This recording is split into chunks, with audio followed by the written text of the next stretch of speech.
শুকনো চালের আটা দিয়ে ফুলকো ফুলকো চিতই পিঠা তৈরি করুন।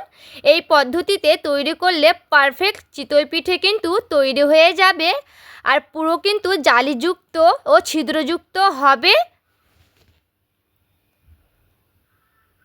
নমস্কার বন্ধুরা, অমৃতা অ্যান্ডি কুকিং চ্যানেলে সবাইকে স্বাগত জানিয়ে আবারও হাজির হয়েছি। তো যে সকল বন্ধুরা ইউটিউব চ্যানেল থেকে দেখছেন তারা প্লিজ চ্যানেলটিকে সাবস্ক্রাইব করে আমার পাশে থাকবেন, আর যারা ফেসবুক থেকে দেখছেন তারা পেজটাকে ফলো করে রাখবেন। স্কিপ না করে পুরো রেসিপিটি দেখার অনুরোধ রইল। আশা করছি ভালো লাগবে, তো লাইক দিয়ে ভিডিওটি দেখা শুরু করবেন। তো চলুন রেসিপিটি শেয়ার করা যাক। দেখুন বন্ধুরা, নিয়ে নিয়েছি একটা বাটি, আর এখানে দেখুন শুকনো চালের আটা নিয়েছি। এটা কিন্তু বাজার থেকে কিনে আনা হয়েছে শুকনো চালের আটা। তো এখানে আমি দিয়ে দিচ্ছি, বাটিতে ঢেলে নেব। দেখুন বন্ধুরা, আমি কিন্তু মাপ মতো 2 বাটি দিয়ে দিয়েছি। 2 বাটি আটা দিয়েছি চালের আটা, তার জন্য আমি নিয়ে নিয়েছি 1 চামচের মতো লবণ। লবণটাকে দিয়ে হ্যান্ড রাইটের সাহায্যে একটু ভালো মতো করে মিশিয়ে নেব। খুব ভালো মতো করে কিন্তু আমি মিশিয়ে নিয়েছি সেই লবণটাকে দিয়ে, চালের ময়দাটাকে দিয়ে আর লবণটাকে দিয়ে। তো দেখুন খুব ভালো মতো করে কিন্তু মেশানো হয়ে গেছে। দেখুন বন্ধুরা, আমি কিন্তু গরম জল নিয়েছি, একেবারে কিন্তু খুবই গরম। এখানে কিন্তু গরম জল দিতে হবে। আর দেখুন জলটাকে দিয়ে আর সেই হ্যান্ড রাইটের সাহায্যে এইভাবে মাখিয়ে নিচ্ছি। এখানে কিন্তু অতিরিক্ত গরম আছে, তার জন্য কিন্তু হাত দিয়ে মাখানো যাবে না। তো দেখুন এইভাবে কিন্তু জলটা দিয়ে একটু ভালো মতো করে মিশিয়ে নিতে হবে। দিয়ে কিন্তু আবারও সেই গরম জল আমি দিয়ে দেব। এখানে কিন্তু অল্প অল্প করে গরম জল দিতে হবে, আর এইভাবে কিন্তু ভালো মতো করে হ্যান্ড রাইটের সাহায্যে মেখে নিতে হবে। একেবারে কিন্তু বেশি জল দেওয়া যাবে না।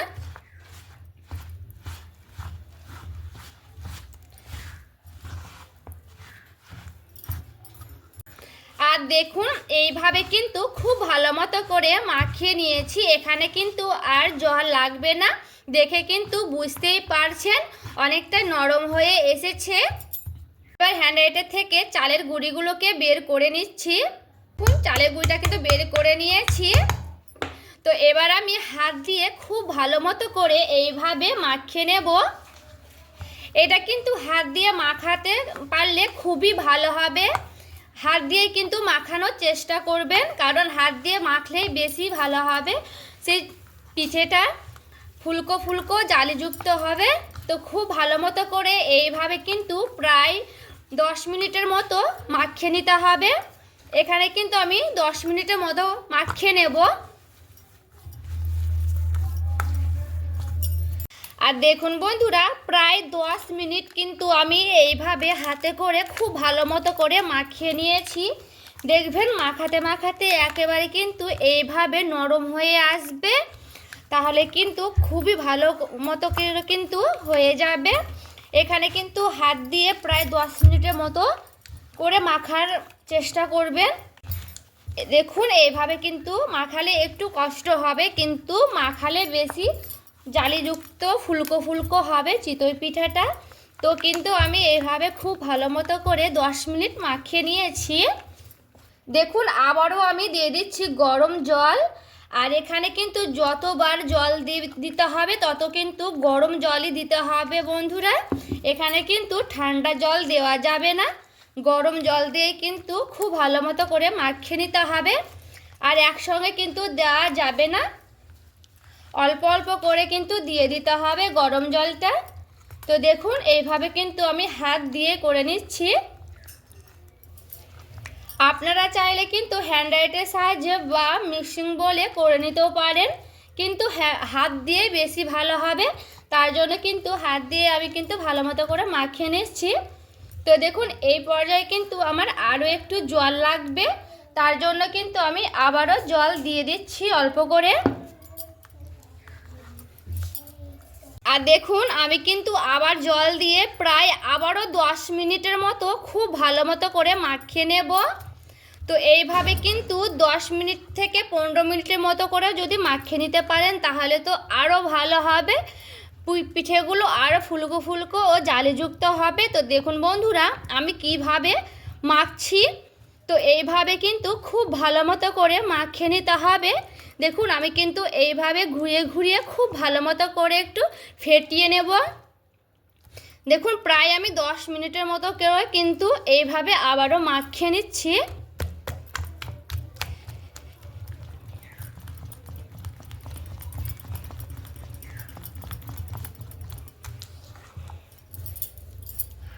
দেখুন এইভাবে মাখতে মাখতে যদি মনে হয় যে আরও জল লাগবে তো আরও কিন্তু জল দিয়ে দিতে পারেন। তো কিন্তু বন্ধুরা গরম জলটাই দেওয়ার চেষ্টা করবেন। আবারও আমি দিয়ে দিয়েছি জল অল্প করে, আবারও কিন্তু আমি গরম জল দিয়েছি। তো এবারও আমি খুব ভালো মতো করে জল দিয়ে ফেটিয়ে নেব। তো দেখুন আমার কিন্তু এখানে আর জল লাগবে না। তো এইভাবে কিন্তু প্রায় 10 মিনিটের মতো আবারও ফেটিয়ে নেব।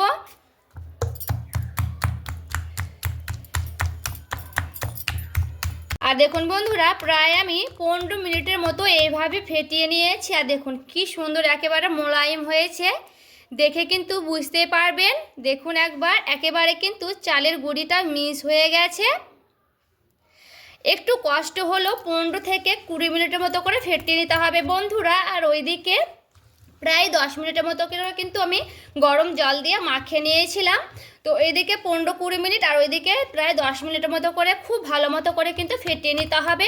এই কাজটুকু কিন্তু করতেই হবে, তাহলে কিন্তু সেই পিঠে হবে খুবই ফুলকো ফুলকো ও জালিযুক্ত। কোনো রকমের বেকিং সোডা বেকিং পাউডার ছাড়াই কিন্তু খুবই ভালো মতো করে ফুলবে। তো দেখুন এটা কিন্তু পারফেক্টলিভাবে কিন্তু ফেটানো হয়ে গেছে। এবার আমি প্রায় 1 ঘন্টার মতো ঢাকা দিয়ে রেখে দেব বন্ধুরা। 1 ঘন্টায় কিন্তু ঢাকা দিয়ে রাখতে হবে। এবার আমি ঢাকনাটাকে উঠিয়ে দেখব। আর দেখুন বন্ধুরা প্রায় আমি 1 ঘন্টার মতো কিন্তু রেস্টে রেখেছিলাম। আর দেখুন এইভাবে কিন্তু খুব ভালো মতো করে একেবারে কিন্তু চালের গুঁড়িটা মিশে গেছে। দেখে কিন্তু বুঝতেই পারছেন, পেছন দিকটা দেখুন একবার। তো এইভাবে কিন্তু 1 ঘন্টা প্রায় রেস্টে রাখতে হবে। এটা কিন্তু রাখতেই হবে 1 ঘন্টার মতো। তো এবার কিন্তু পুরোপুরিভাবে রেডি হয়ে গেছে। আর আমি কিন্তু 1 ঘন্টা রেস্টে রেখেছি। তো চলুন এবার আমি ভেজেও দেখাচ্ছি। আর দেখুন বন্ধুরা নিয়ে নিয়েছি বাটিতে আমি সর্ষের তেল। আপনাদের কাছে সাদা তেল থাকলে সাদা তেল নিয়ে নিতে পারেন। এর উপরে অল্প করে আমি জল দিয়ে দেব, দিয়ে এবার ভালো মতো করে মাখিয়ে নেব। তো আমি হাত দিয়ে কিন্তু এভাবে একটু মিশিয়ে নিচ্ছি।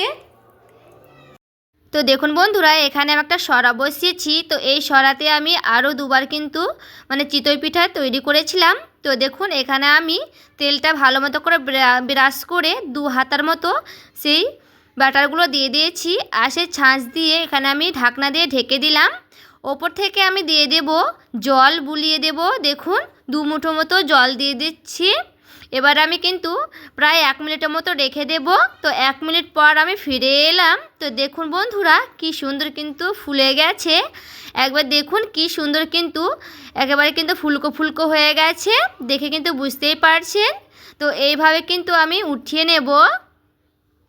তো দেখুন খুব ভালো মতো করে কিন্তু উঠেও যাবে। যে দেখুন দেখতে কতটা সুন্দর হয়েছে, দেখে কিন্তু বুঝতেই পারছেন বন্ধুরা। তো আবারও আমি সেমভাবে কিন্তু আবারও তেল ব্রাশ করে নিয়েছি। আবার দেখুন ওই ব্যাটারগুলোকে আবারও 2 হাতার মতো আমি দিয়ে দেব। তো এইভাবে কিন্তু করলে পারফেক্টলি চিতই পিঠে কিন্তু খুব সুন্দরভাবে হয়ে যাবে। তো দেখুন ঢাকা দিয়ে আবারও আমি কিন্তু জল ঘুরিয়ে দেব। তো এইভাবে সবগুলোকে করে নেব।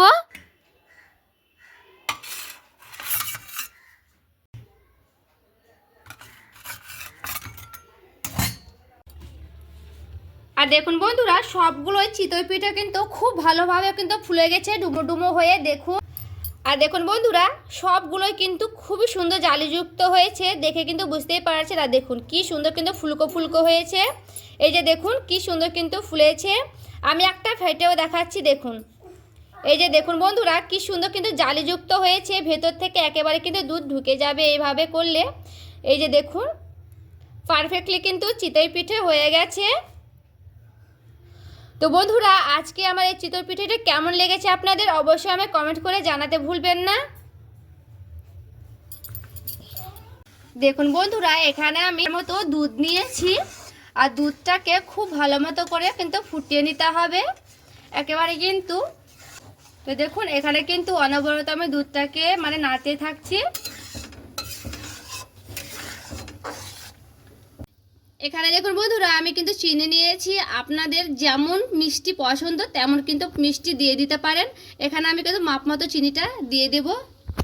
তো এখানে আমি কিন্তু মাপ মতো চিনিটা দিয়ে দিয়েছি। এবার কিন্তু চিনিটাকে দিয়ে খুব ভালো মতো করে নাড়াচাড়া করে নেব।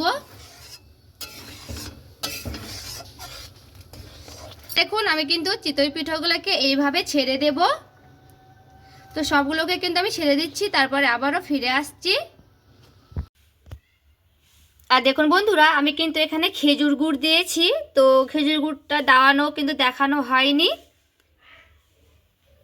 তার জন্য কিন্তু কালারটা এরকম হয়েছে। আর দেখুন বন্ধুরা, পারফেক্ট চিতই পিঠা এতটা লোভনীয় হয়। আর এইভাবে কিন্তু উপর থেকে দুধটাকে দিয়ে দিতে হবে। দুধটা আপনারা যেমন রাখবেন তেমন কিন্তু রেখে দিতে পারেন, ঘন বা পাতলা নিজেদের পছন্দ মতো কিন্তু রাখতে পারেন। আর এইভাবে এতটাই খেতে টেস্টি হয় বন্ধুরা, একবার বানিয়ে খেলে বারবার খেতে চাইবেন।